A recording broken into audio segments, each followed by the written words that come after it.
Turn the mic on. Check one, check two. Hey, George. Good afternoon. Can you hear me? I can't hear you. Must mean my...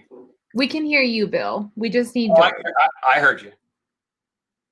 I heard that. We can hear you, George. How about Everyone just hang tight. There we go. Okay. All right. Okay. Thanks for joining us. I'll let you guys go ahead. Okay. George, how are you, buddy? I'm doing great. I listened to Seth. I agree with about 70% of what he had to say, but there's things I don't, and that'll be fun. I paid him. I owe him a lot of money. I paid him like $50 every time he'd plug EJ or my name, and it's like I'm up to like $1,000. Yeah, he was definitely doing well. That's well deserved. That part I agreed with 100%. There's just some other components. We'll talk about that a bit. I think we're setting the stage here. I think within a minute, so I'll introduce you. So, how's Heather? Heather doing well? Kids doing good? Yep. You guys are live, Bill. You're good. Oh, we're live. Okay. Everything's terrible here. I'm going to tell you a big secret. No. Glad I held you off right there. Yeah, thanks, Astrid. Hey, wanted to introduce a good friend of mine, George Hawkins, formerly with DC Water, and launched Moonshot Missions. And it was kind of a funny story. One of the first times I ever met George, I was trying to remember this as I was teeing this conversation up. And I think it was upstairs at the McCormick place for NACWA. And it's been a little while ago, but I can't remember exactly. So anyway, I heard George talk. And for those that have ever listened to or heard of Billy Graham, that's what struck me in the back of my mind. I says, this guy's like the Billy Graham of water. I mean, he's just dynamic and very out of the box. And one of the things that impressed me most about George is that, you walk into at this DC Water, very structured, heavy legacy, this is how we always do things. And then this guy shows up and it's like, no, we're not going to do things that way. He probably played more Columbo, as I call it, back in the day. Columbo would ask these questions and get people thinking and then challenge. And so I think that's what George did so successfully at DC Water, is kind of unpeel this onion that was so tightly wrapped, and really for the greater good of all the ratepayers, and started challenging, provisional. This is how we always do things. And so George has just been kind of an inspirational to me. And we were so fortunate to have George as the keynote speaker at our utility here earlier in the year. I think that was his last event he did before COVID struck. But anyway, George wowed our annual meeting, and so I'm anxious to hear as you unpack these words of wisdoms and kernels of knowledge that you've learned, and then also excited to hear more about Moonshot Missions and what you're up to here. So George, take it away, buddy. Thank you, Bill, and my greetings to the assembled crew here. And I always appreciate any introduction of me when I'm not being sworn at, which happens to a lot of us in public meetings. But I'm really grateful to be here for a whole lot of reasons, because I had the same feeling for EJ that when I heard about and listened to Bill, how innovative and creative not only EJ as an enterprise is, but all of the enterprises that are doing the kinds of things that EJ is. I was able to join early and listen to the presentation by Seth, who I know well. We've shared stages many times over the years. I have to say I agree with about 70% of what he said. I certainly agree with all of his positive comments about EJ and regionalization and some consolidation and those approaches, but I do have some at least differing points of view on some of the points that he's made, and I will try to highlight some of them today. But it certainly was fascinating. I think he has brought some visibility and some ideas to the water sector that were badly needed. So I just want to tell two quick stories. One is about a past EPA administrator. He happens to be the EPA administrator who was in the position when I was hired. This was many years ago, 25 years ago. I was hired as an EPA enforcement lawyer, and he was the administrator, so the ultimate big boss of the whole organization. And we all looked up to him. He was someone who I've since become friends with, but at the time, I just knew who he was and respected him so much. And as I've gotten to know him later, he came to Blue Plains, the big treatment facility that DC Water owned and operated, and we gave him a tour of all the things we were doing at Blue Plains. And at the end of it, we sat in our little conference room and said, you know, during my years running EPA, we had huge environmental issues on the plate. But one of those issues that I had meetings in my office on a regular basis was about DC WASA, which is what DC Water used to be known as, and Blue Plains. We were so concerned about the ability of that facility to do its work. And it is the largest discharger to the Chesapeake Bay, which is the largest freshwater estuary in North America. So here's the largest discharger to this enormous resource. And we were so worried that we were going to have a catastrophic problem from that facility that I, in the administrator's office, over the whole EPA, a whole country, every issue had one-on-one meetings about this facility, because we're so concerned about its ability to do the job. And when we started unwrapping the conversation of why that seemed to be true and the solution that we came to in order so that it was not true, because he was really impressed with where we had become, what DC Blue Plains and DC Water become all these years later, there's a lot of lessons in that, and I'll come back to it. Because the second little story I'll tell, and many people who have heard me speak have heard me tell stories of this, was when I first started at DC WASA, as it was known, the District of Columbia Water and Sewer Authority. And I had not ever worked for a water utility before. I'm a lawyer, not an engineer. As I always joke, I'd only ever sued, agitated, and regulated water utilities. And now here I was running a very large one. And I walked in the door, and I had not only regulated water utilities, I regulated that water utility. DC WASA was an organization I regulated as the chief of the District Department of Energy and Environment. And I wasn't particularly nice to them because they weren't particularly nice to anybody. DC WASA was a very defensive and closed organization.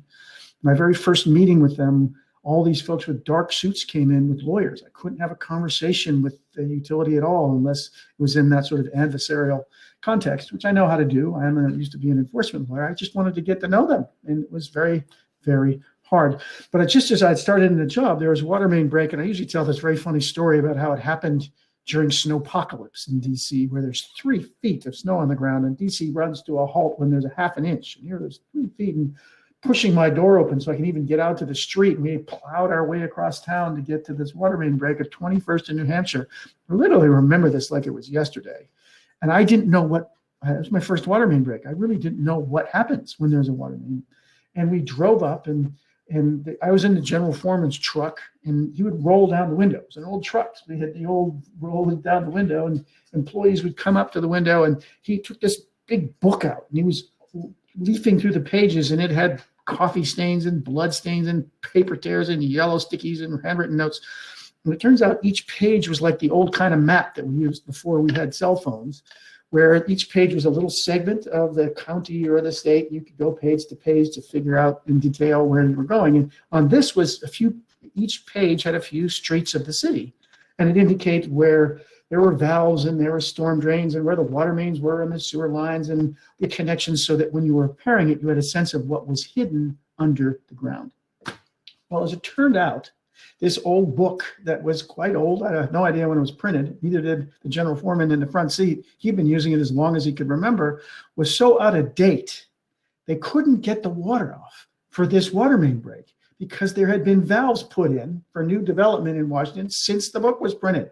And it wasn't in the book. And of course, we had to shovel down, and the people were looking out windows and wondering why we couldn't get the water off to repair the water. We weren't even quite sure what line was broken, because there was more than one water main in that area. And it turns out it was one from the 1920s, which for DC is actually a pretty new water line. We had water lines dating back to before the Civil War, still do, in Washington, DC, in operation. But I remember when I was sitting there watching a really hardworking, really good people trying to solve a problem, how poor the tools were that they had at their disposal. And at the time, I just felt panicked. I'd be, oh my gosh, how is it that we're going to have at a city where our systems are old, they're falling apart, we don't have the tools at hand that we need, so that despite having these hardworking employees who are in the middle of a snowstorm, imagine water spurting out, you're wet, it's cold, it's rain. I mean, it's the kind of work that our people do all the time. And yet the tools that they have are so ineffective that they look like they don't know what they're doing. It looks to the public like we were disorganized and couldn't get anything fixed. And who could tell them when it was going to be fixed? Well, we couldn't even get the street open because we couldn't get the water off. And even then we would have to find out which pipe, to find out which inventory was needed and all the other steps that come into play.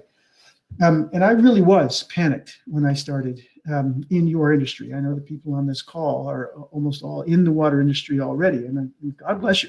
It's incredible work. And I suppose the good news is also related to part of the message that I would deliver today. The first is to take the second story first, is the good news for our industry is that in almost every part of a water system, from the source water to its treatment, to its distribution, to its use, including potentially the point of use clean facilities that may be needed if you need super clean water, but past what we can do for all the water in every place. Then it goes down the drain or is flushed and comes back to a whole collection system, going back to a treatment plant, and then goes back into the source. In Washington, D.C., one of my first realizations, which wouldn't be a realization to everybody on this call, but it was to me, is the true nature of the public health and environmental mission of this organization. We were taking water off the Potomac, cleaning it, distributing it to everybody in the city who needed it for everything, including fire suppression. I mean, you can't open a building in any place without get a certificate of occupancy unless you have drinking water, wastewater, and fire suppression. And we delivered all three of those. We were instrumental to every job, as I always say. That's just amazing. And then we take it all back once it's used by someone, or some water utility does. It gets cleaned again, and then it gets put back to where it came from. So there's this entire recycling system. I was like, oh my gosh, what DC Water is doing is the most an environmental job, fundamentally, ecological recycling at its core. By far the biggest recycling program in any place is their water systems, of the taking it, cleaning it, distributing it, collecting it, cleaning it, putting it back. That's of course, a recycling system. We run it. And third, how it's instrumental to everything. I was sort of stunned by all that. Yet I was also stunned by the challenge of the components that we were delivering it, what we were using to deliver it. And most of them hadn't changed over 50 years. One vivid memory I have of that day, that water main break, is they actually had a hole, and I'm not sure if it was I'm not sure where the hole came from because I couldn't see because of the snow, but there was this long pipe with a little earpiece like at the end, and they put it down to the pipe and listened to it. And folks who know how to do these things, or like sonar, could listen to that and have a sense of where the break was. And it's as old-fashioned as touching the pipe or something. I'm still not totally sure how that worked. But that was one of the ways they determined where the water main break was. And they hoped to use a book that was printed 20 years before to tell them where the valves were and what pipes might need to be fixed. And we communicated with people. I asked the general foremen, how do we tell all these people who are looking at us? Because there are major hotels that are out of water. And like, what are we going to tell them and who? And General Foreman, I remember, stopped because all I was sitting there up till that point, sort of getting in the way because I kept on asking questions like, what do you do now? I was learning. It's hard to note to self, don't learn in the middle of an emergency response, but I couldn't help myself. And he looked at me and says, well, you need to do something around here. Why don't you? Because we didn't have any way to communicate with all these people who were our customers while this very significant event in their lives. They didn't have water. They couldn't take a shower. They couldn't use the toilet. They couldn't cook. We couldn't tell them what was happening and had no easy way to do it.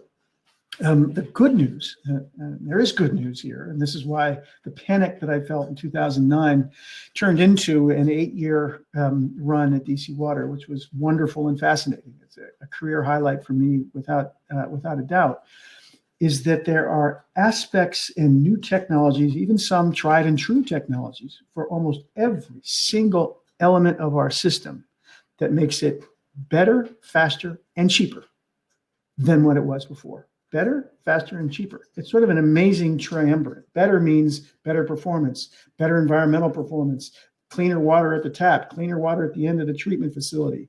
Faster, it can happen quicker. We can get information faster. We can communicate faster. We have outcomes faster. And cheaper is what used to cost us $100, now only costs us $80 because of the efficiencies we're able to gain. And a lot of those efficiencies come from technologies that have really come to the forefront in the last 10 years.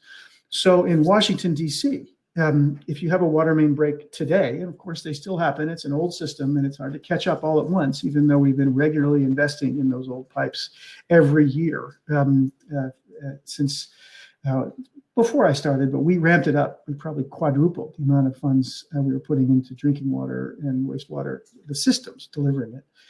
Now when a truck rolls up, first they have digital maps of all of the systems in a laptop or an iPad in the general foreman's truck.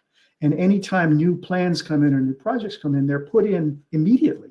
So the information that the general foreman has is up to date about what's happening in the system. And for some of those things, you just touch it and up will pop more information about the pipe, its age, its condition, what we know about it, or the valve, or the size, the scale. All sorts of data about the system is immediately accessible to that general foreman.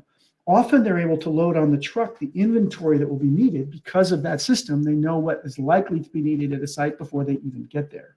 There are sensors that they have in the truck that allow a lot of evaluation to happen that didn't used to happen before. You can put sensors into the pipe and you can have, it's actually video. There's one that's more like sonar, and you can do all sorts of evaluation of pipes far beyond, well, we know there's a crack right there, or we think there's a leak, but we'd like to fix this before the break happens. And all this kind of information is fed into a system that does analytical work that will tell you mainly the consequence of failure, where in the city is it really detrimental if we have a water main break, and you overlay likelihood of failure. Because of these conditions, we're more likely to have problems here, and we can have programming that helps identify those places. And then you can proactively take your capital money and put it where it's most valuable. And I could tell stories like that on almost every aspect of the system that we ran. That's the good news. Coming back to the first story I told, which is of Bill Riley, administrator of EPA, sitting in his office worried about Blue Plains. And why was Blue Plains able to overcome the enormous challenges and fear that Mr. Riley had back in the early 90s to a flagship facility that it is today? And the interesting answer, in part, is that Blue Plains is a regional facility. It describes exactly one of the solutions that Seth just talked about in the prior hour. And most people don't know that. They think of regionalization as lots of different organizations coming together. There's a lot of sound and fury, even though I think it's a wonderful outcome when you're trying to consolidate governance structures and different councils have to agree. Well, we never did that at Blue Plains. Blue Plains actually serves not just Washington, D.C., which is a specific jurisdiction. It also serves the most populous parts of some of the biggest counties in Maryland and Virginia. In fact, the biggest counties in Maryland and Virginia. Prince George's County and Montgomery County in Maryland, where most of the people live, closer to D.C., that's all the flow that they create goes to Blue Plains. Same with Fairfax, same with Vienna, same with parts of Arlington. So this huge area has all banded together into an independent authority, but has not changed jurisdictions. We don't own anything. All we have agreed is that Blue Plains will serve those jurisdictions on a wholesale basis at far less cost, unbelievably less cost than it would take for those jurisdictions to build their own treatment plants, each one separate, each one regulated, each one that whole administrative setup, all of the things that every organization has to do separately. And instead we do it in one big place, which is Blue Plains. We get economies of scale. We have one place to monitor. Everybody knows where it is. I mean, it's very visible. And with the scale comes all sorts of other benefits. For example, we generate clean energy at Blue Plains from the biosolids that we remove from the waste. We say there's no such thing as a waste, it's just a wasted asset. And that is enriched water, not wastewater, because it's valuable. And if we're smart about using that wastewater as a value, then we can generate revenue from it and energy. And DC Water does both. But we do it at such scale because we have this enormous swath of territory all around us where they're not running their own facilities doing exactly the same thing completely. Some of them, of course, not all of those jurisdictions, so they have their own facilities, but nowhere near what they'd have to have if they had to build their own Blue Plains. And the most recent estimates I heard for Blue Plains and treatment costs, straight treatment costs at some of the most stringent removal levels in the United States, because it's discharging to the Chesapeake Bay, this critical natural water resource, freshwater water resource, about half the national cost of treatment, half. So saving 50% what it would cost most other facilities. So that is an example. By the way, your next speaker coming up at 3 o'clock is my very good friend, Andy Cricken. And I can't wait for you to hear his story, because he tells such a similar story, but for a community that includes Camden City, New Jersey. So listen out for him at 3. He's got a spectacular story. It's one of my favorite stories in all of the water world, along with EJ and lots of people on this call. It's just one of the things that gives me such hope. So what worked for DC Water and Blue Plains was to regionalize the service, share the costs, and therefore be able to afford the best of the technologies available at Blue Plains, because we were sharing them to such a giant customer base. If we've been trying to upgrade Blue Plains with all of the new techniques, side stream Anamux, the Demon Amina, and the thermal hydrolysis and fine bubble diffuser, all these things that were going on at Blue Plains that were so cool when I was there. By the way, I just assembled great people and watched them do amazing work. I would try to get them funds. That was my part of the job, but you get a great jazz band together, and maybe I conduct a bit, but it's the great players that do the work. And I was blessed with great players, but what they were blessed with was the ability to finance these costs over millions of people. I know most of the regional organizations we're talking about are not millions of people, but the principle is the same, which is, what can we do as a group that is exceptionally hard for any one of us to do separately? And that's the genius of your organization. That's the genius of what you're doing. And it's a simple but powerful. I think all great political, environmental, economic principles that change the world at their core are simple and straightforward. There's complexity in every detail and explicitity in every deal, but the core justification is simple.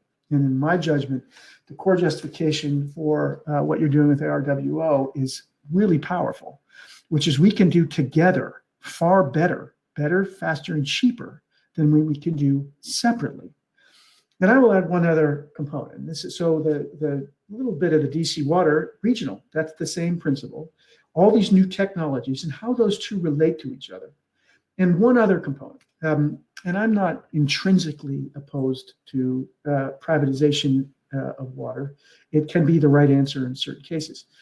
But let me tell you why I think there is a difference. And it's not because it should never be in all the grief that Seth gets.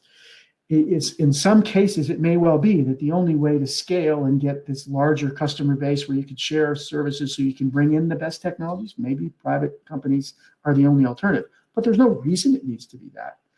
There's no reason that it can't be the co-op nature of many of you on the line here. You bring the same idea: scale, spreading costs over a larger customer base, so therefore we can afford some of the best technologies that then yield the next round of efficiency and effectiveness. And again, listen in at 3 o'clock to hear a story, a beautiful story of that outcome from Andy Cricken.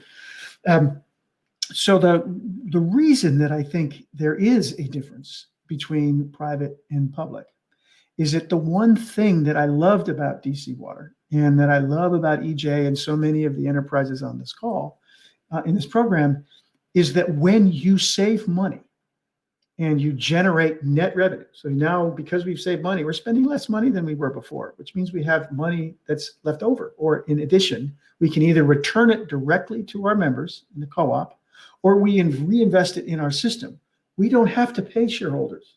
You don't have to pay this other party that has to be fed in the private sector world. I also have no problem with private industry. I love private industry. I have all sorts of clients that I work with who are in private industry, and God bless them. I want them to do great jobs and build great products and offer us great technologies and all that. I hired tons of them when I was at DC Water. So this is not against private industry whatsoever. Wonderful part of our economy and world, of course.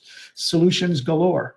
The question is on running a system where you're delivering a public good and you're able to reduce costs by adopting some of the techniques and strategies that the private sector can sell to you, God bless them, the benefit from those outcomes comes right back to the people served, or doing the next round of benefits for the enterprise. You have this continuous improvement where I do a project, it reduces costs, we add another sector, we reduce costs, we therefore have some revenue that we can return to our ratepayers, because we don't have shareholders, we don't have anyone else, it's just them, or we turn it into the next investment and generate the next piece of benefit. And we just have this continuous and virtuous cycle of improvement.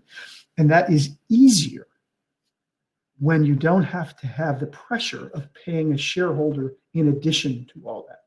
Because then there is a separate motive to generate revenue for that source. And again, I've got shareholder, I've got stocks, I don't have an issue with it. But when you're running a water system, that means you have this other component in your mind. Now, what the private sector does have, and God bless them for this, is they, one, have scale frequently. So they'll come in and they will say, we've got X number of customers, we want to add you to our rate base and go to the BPU or whoever's making decisions on rates. So it's collectively we're managing. Two, technology, because we have a larger systems, we're able to adopt these new technologies. And three, they have an incentive to try to implement them to generate this revenue to pay shareholders. So the question on the mind before us is how to have all three of those things for ourselves, so that one, we get scale. Two, we generate extra revenue by adopting technologies that are more efficient and more effective and better, faster, cheaper. And three, we have a constant desire to do so. And I personally believe that there is no reason. DC Water, we felt that way every day. I wanted to know who's the best in the world. I don't care who they are. I don't care what they do. I don't care if they're private, public. Who are they? And what are their numbers? And why can't we do that? What do they have that we don't have? That means we can't do those things too. And then as you get better, then people start looking at you. Well, look at what they're doing. How can we get there?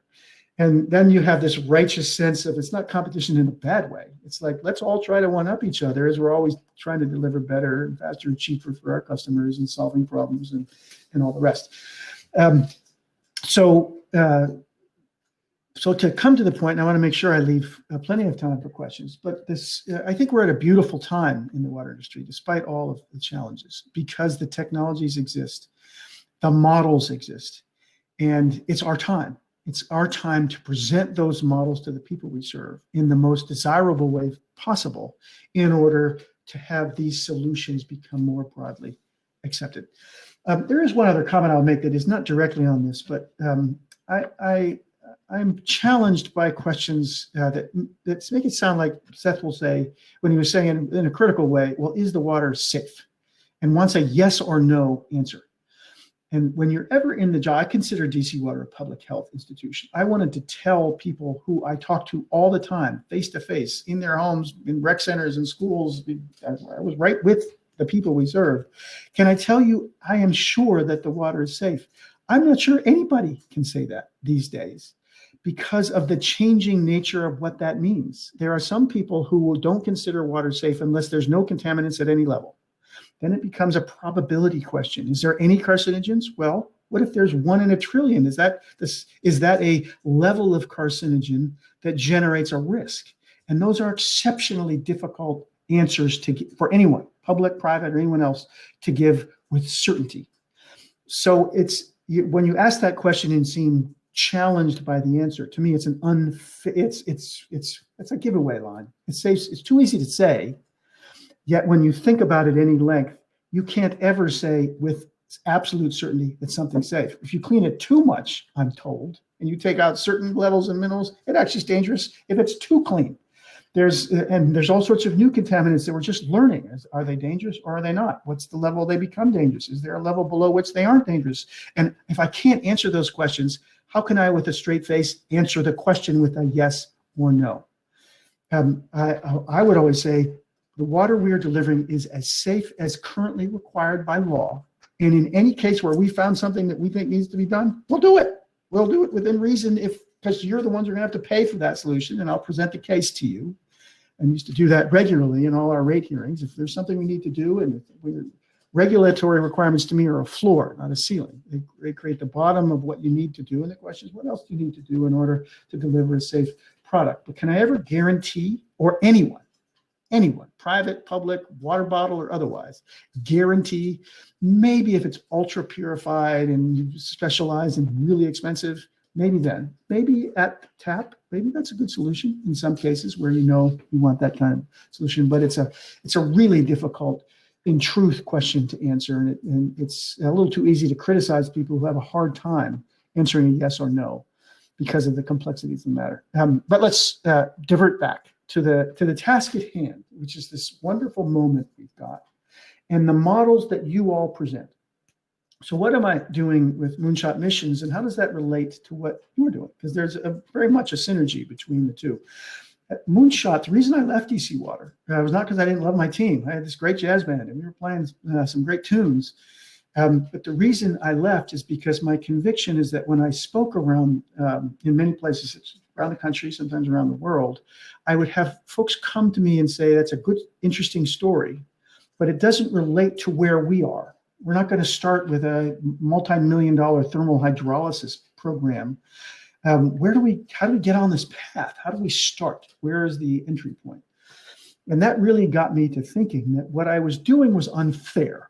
If I was poking some at Seth, I do the same. What I do that's unfair in my presentations is I often tell the story of DC Water at the end of it all. So after 8 years of hard and intense labor, we had all these new stuff. That's the story I would tell, without all of the starts and stops and mistakes and benefit and all these things that happened along the way, tough meetings, some things to get there, and how we started. What were the little steps we took before we took the bigger steps, before we took the big ones that people have heard about.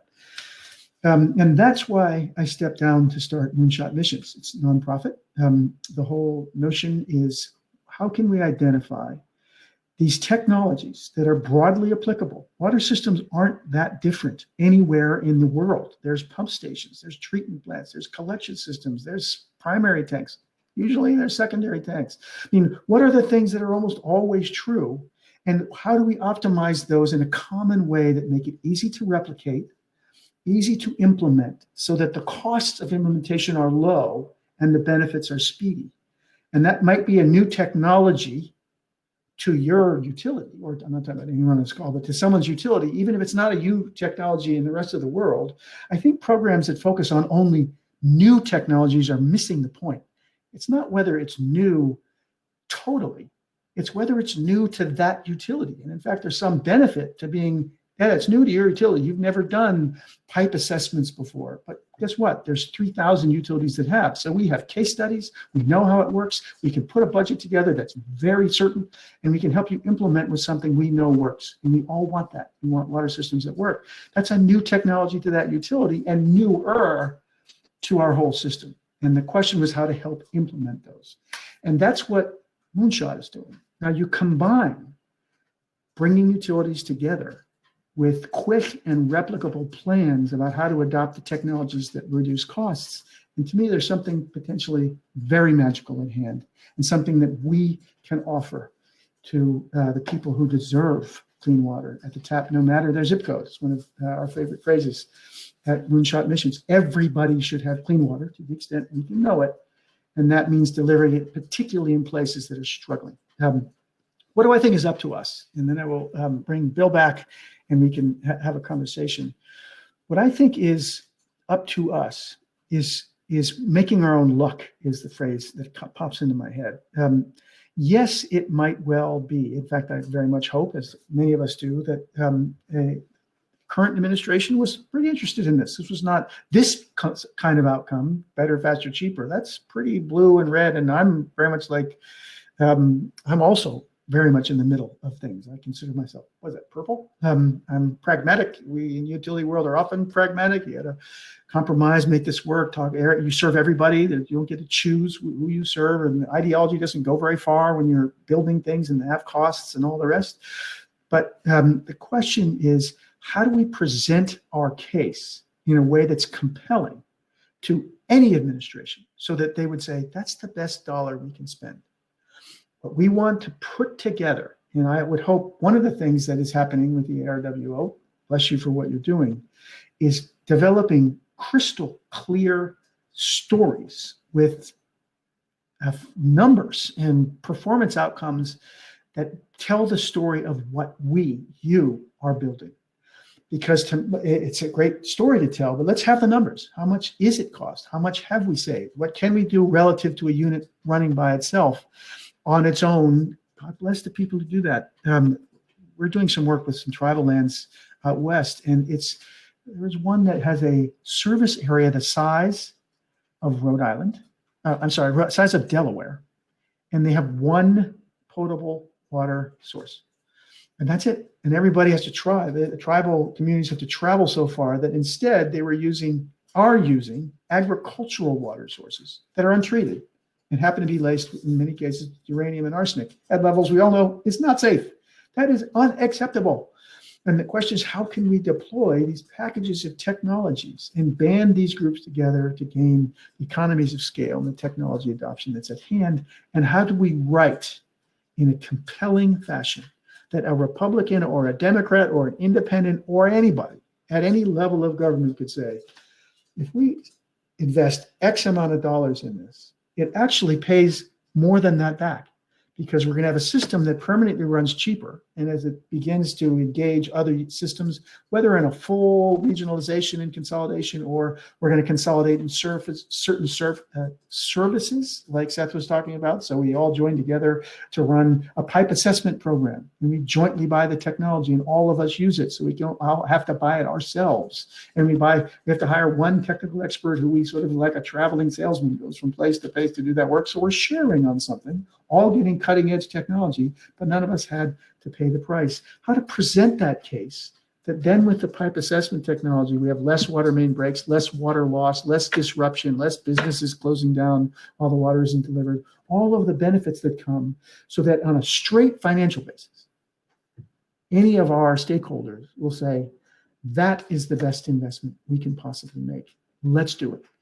And with the new administration coming in particular, it's our time to put that package together and present it to the new folks who will be making these decisions, and say the best investment decision you can make, not only for all the good public health reasons and water quality and safety and all those questions, but for the economy. When you can deliver clean water that is you can have confidence in, and you have less flooding and you have less water main breaks, that's going to support agriculture and business and all of these things that are the bedrock of communities. And by the way, red, blue, purple, everywhere. We make friends in showing how all of this can work with job creation. It's like everybody wins.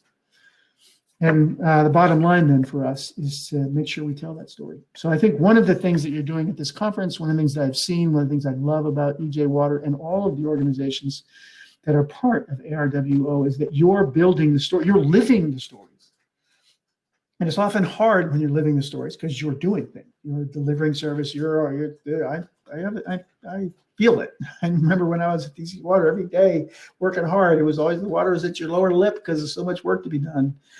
But that you either take your time on your own, or maybe I'll talk with Bill afterwards, we figure out a way to capture these stories. It probably already are, in a common format, common structure, so that we can deliver story after story after story, and then make an ask. Let's not be shy. If you invest this, here's the return you'll get on your investment, which may be 10 times more than the initial money. But we still need the initial investment to trigger the kinds of solutions that I heard in the prior one, where there was a no interest loan given for a consolidation project in Ohio. I'm an Ohio boy, so I like that story, but that's exactly the kind of investments. We make our own luck, we build our own future, and the future, to me, despite all of the incredible challenges, can be tremendously bright.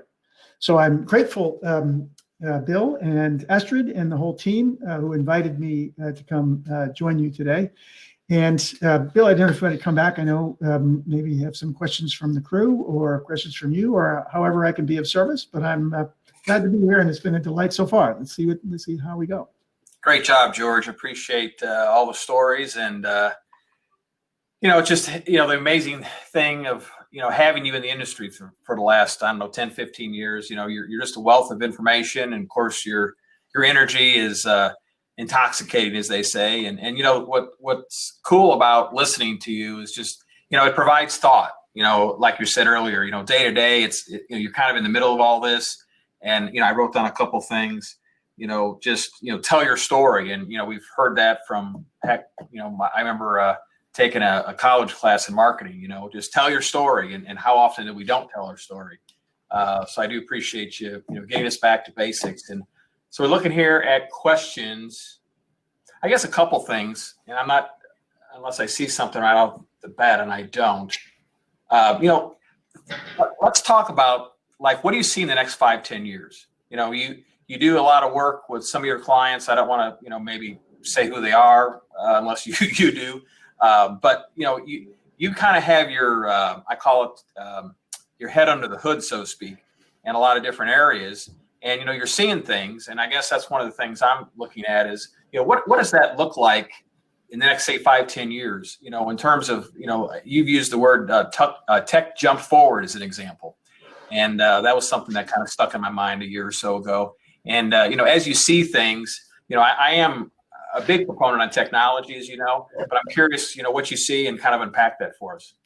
Well, and this is a question that is on a lot of people's minds all over the country, but particularly in Washington, D.C., is there's transition teams being formed and ideas being collected.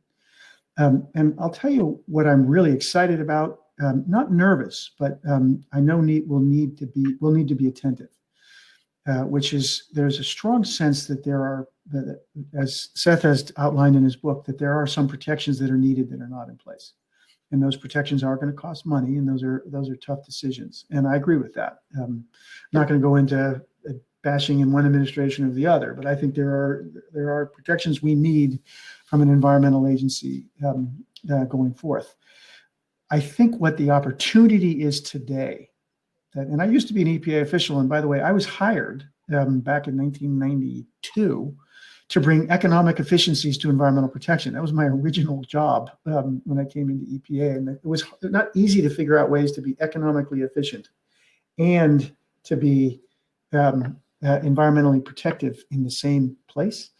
I think there is now. And to make sure that as we strengthen underlying rules and regulations of the agency and then the system, is that we do so in a way that still enables flexibility and technology adoption. Because sometimes, if not done with that in mind, you can end up with outcomes that seem to have an environmental protective outcome, but forestall technology. It means you can't try new things, and you're not able to adopt this because it doesn't fit into the narrow definition of what's considered the right step to take.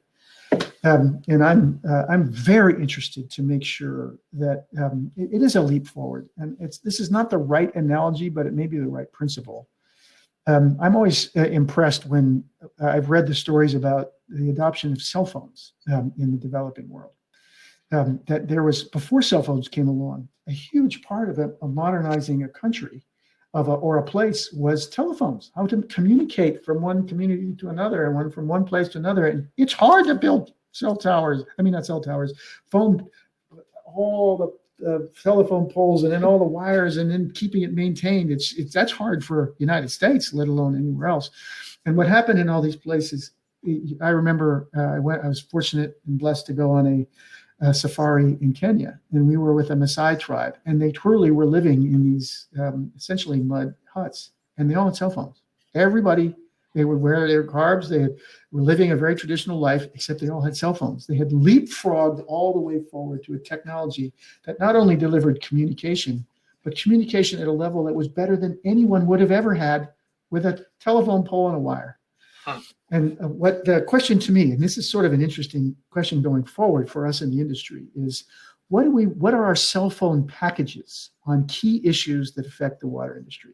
What's an energy package that most utilities could adopt, 3 or 4 things that would leap us forward, so we don't go through all this step by no, we jump forward with all what's been learned to date. The advantage we have is the last 10 years, there have been a lot of practice, there have been a lot of pilots, there have been a lot of field tested activities. What's on nutrient removal? What is on customer engagement? And what are packages that we can make simple and easy to implement that allow the leap forward from no communication to the cell phone? Now, obviously, we're not at no communication. We're starting in places that have far more, although I have to say, Catherine Flowers, who's a friend of ours, has an editorial in the New York Times today about the story in Alabama about this poor woman from COVID who had the wastewater treatment in her one wide was a pipe leading out the back that just dribbled sewage directly into the ground because there was no connection. And that there are so many places in the United States that do need a leap forward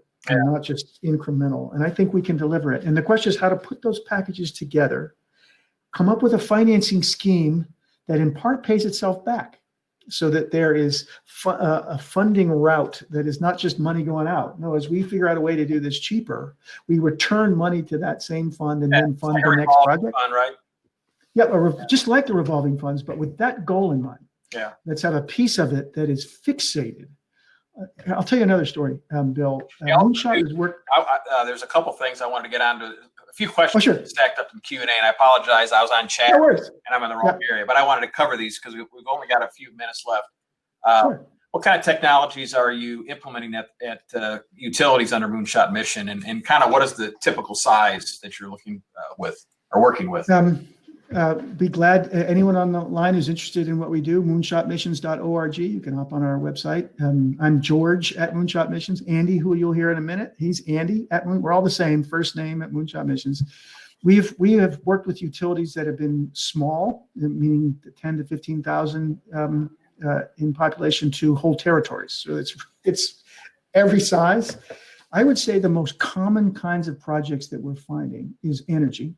There's so much power that's used, and if you can reduce that cost, it's just cash savings directly, both in power energy savings and energy generation. If you think of a common treatment plant, they're open and flat, and there's no shade, and that's a great place for a solar installation. Or you have biosolids. I mean, it's just so energy is one. The second is non-revenue water. The amount of water that's being treated and pumped at some great expense that does not reach a paying customer, and the steps that you can take to reduce that. Third is biosolids, just generally biosolids management and all the opportunities that presents. The notion there's no such thing as a waste, there is a wasted asset. But I would say the most important thing we do with any utility we work with is we listen to their problems first, what issues are their challenges, and help them overcome it, which opens the door for some time and space for some other solutions and opportunities. And it's any size utility. And come take a look. We'll be happy to hear from you. Another question that's been posed is any kind of pushback from engineering firms. You know, you're kind of poking around the proverbial edges, if you will, of the traditional model, right? And kind of curious any impacts to the to engineering firms. That's a great question, and so far not. Well, we have, for our little operation, we have a tremendous amount happening. It's not big enough yet, I think, to have consequence to any of the established firms. But I will say this, and this is what I've said to them, because I know all those firms. We hired them at DC Water. They're friends. Is what we're trying to do is unlock projects that aren't happening. So if we can, that's a nice glass of water there. That was tap water. Well, tap water. But yeah, I just like the size of that baby. You're keeping that. My daughter got that for me because it's funny. I'm a water guy and I battle kidney stones, so I got to drink lots of water. So it's kind of funny. Good man. Well, and this question of implementation, I think. I'm sorry, you'd asked a question and I just got totally sidetracked. Well, the pushback of any engineering. Oh, pushback. Well, see, when we're working with utility, we're generally encouraging them to do certain steps that they're not doing right now. That's what we're if you're doing the right things, may offer you advice and help on that.